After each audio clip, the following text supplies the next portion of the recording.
Ay guys, ito lang po muna yung update ko ngayon sa YouTube channel ko guys na medyo matagal-tagal na rin ako hindi nakapag-vlog. Bali, ito nga pala yung latest ko ngayon. Yung kanina hindi ko na-videohan yung husky ko. Bali, sa third stud ko na lang yun ipaano guys. I-vlog.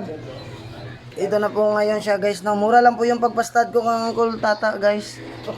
Bali, yung pagpastad ko sa kanya is ano lang po, 2,000 lang po yung stud sa kanya.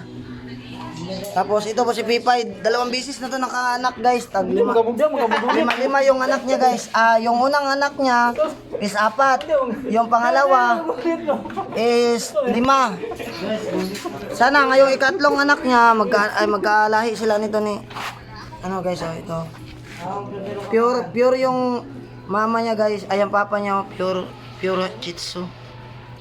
Oh, tingnan mo, mukha sa anak. Tapos ito po yung ano guys, Mukha sa anak. babaero pero walang anak guys. Takot sa babae guys. Yan po. Yung edad nga po pala ni Kuroro.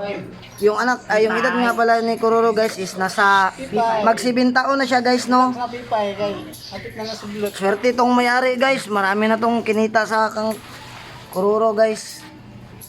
Ito sa amin, 2 years old pa to. Wait, wala may Si kita, Pipay. diba? Wala may kita. Okay, pa na to yung mong ban. Tapos dito sila nagbibilyard.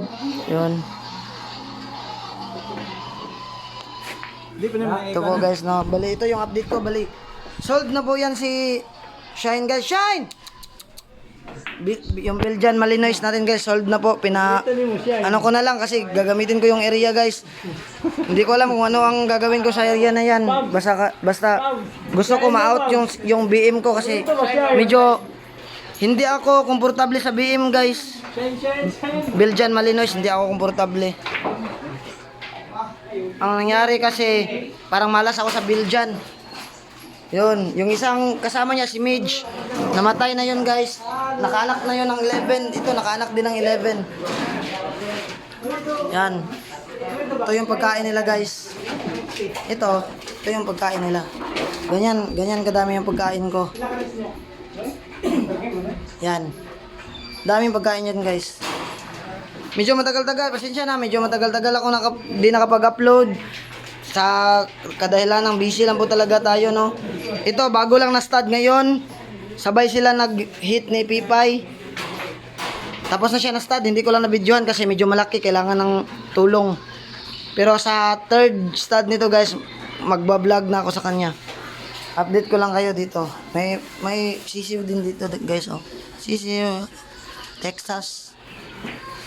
Yan. Si Shine, may nagmamayari na sa kanya, nag-down na kanina guys, ang pera.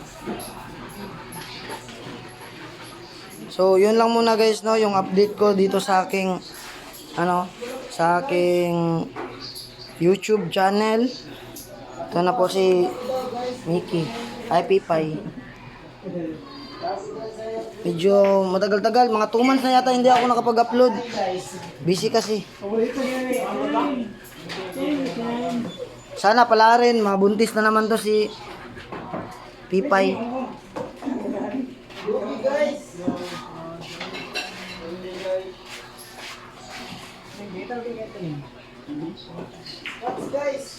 Sana kahit 5 lang yung anak or 4, okay na yun.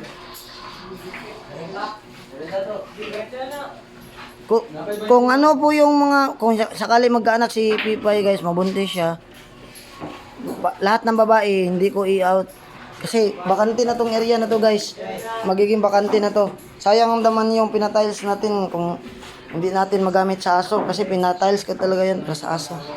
Yan. Ito yung niya. Yung daanan ng tubig ng dumi ng aso. Yan. Papunta dun. Pinasadya talaga yan para sa aso. Tapos, ilalim nga pala dito guys, kung anong ginawa ko dyan guys is, ito is, plain scene yan siya guys. Tapos, yung sa, para hindi magkalawang, hindi is, nilagyan ko ng, guys, ng epoxy. Yun, epoxy yan siya guys. Ginaya ko sa bangka guys. Dyan. Epoxy yan lahat yan. epoxy. Epoxy yan lahat guys. Yan. Yun lang muna ang update ko sa aking vlog guys. Next siguro malapit na akong magbalik ulit sa pag-vlog. See you soon.